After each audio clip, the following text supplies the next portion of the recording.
Hey guys, first off, thank you very much for everyone that saw my video when I first picked this up back in August.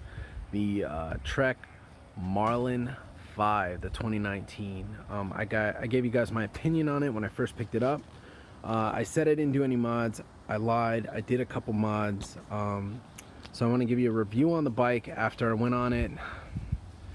I don't know, maybe 50 times, maybe more over the last 6 months since I picked it up back in July or August.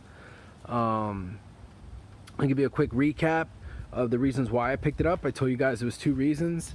The first one is the hydraulic brakes and the integrated brake lines. Those are the two main things that set this bike apart from all the other bikes that are in this price range. I'm assuming you guys know that, or you wouldn't be here watching this video, or you guys might be wanting to buy this bike, and I highly recommend you guys buy this bike if it's in your price range.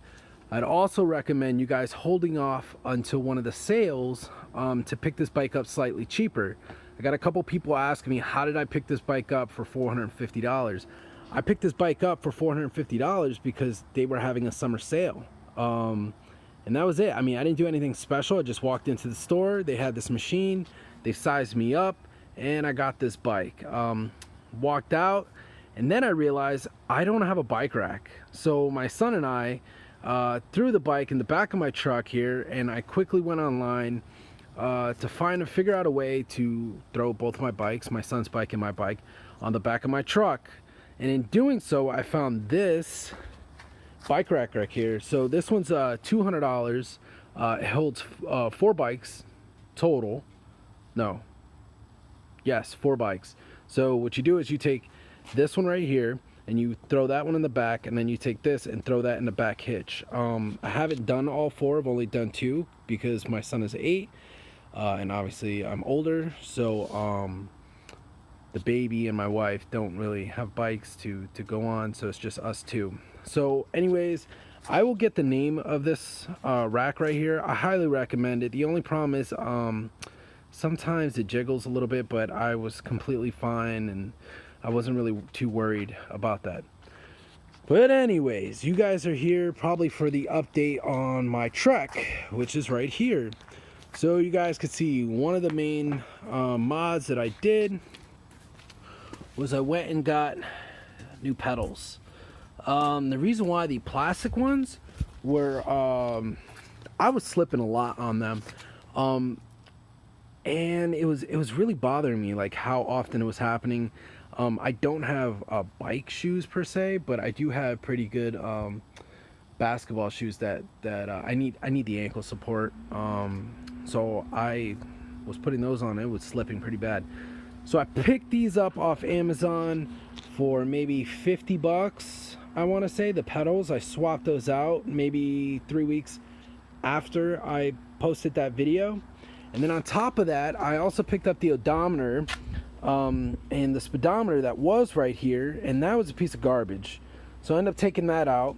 I bought this RAM mount here because my truck has for my cell phone, you could just put it here to lock it up, and then the cell phone sits right here, and then I can use it for my maps when I was going on the trails. So those were the only 2 other mods that I did. So I did the pedal, and then I put the ball there through RAM, and then after that was it. I mean, other than that, I've just had to put air in the tires, and I love the bike. Was it worth the money? 100%. I am not doing anything more than what this bike can do. The trails, again, are for an 8-year-old, and he's maybe getting a new bike soon, and we're gonna take it to the next phase, I guess you could say. But we're not doing any like what I've learned downhills or anything like that. So this bike completely knocked it out the park. Hopefully I won't need another bike or anything else after that. And yeah, I mean, if you're gonna spend the money, and this is kind of the one in your ballpark, because you don't want to spend too much, but you also don't want to get Walmart, Target, or anything like that, go with this. Again, I might sound repetitive, but it's an investment for you, which is why you're doing the research. I'm not a professional. I'm your average dad. bike guy, you know, like I'm the one going down the block with the sun, and that's really it. So this will be my final video on this because there won't be any updates. I know a bunch of you people were asking for an update, so I just wanted to do this on the bike and kind of let you guys know about the rack, because racks are expensive as well. And that is my truck. So thank you very much for commenting, liking, disliking, making fun of my last video, what have you. I appreciate it. And have a happy new year. It is December 2018, so technically I am from the future, and this is a 2019 bike. Bye.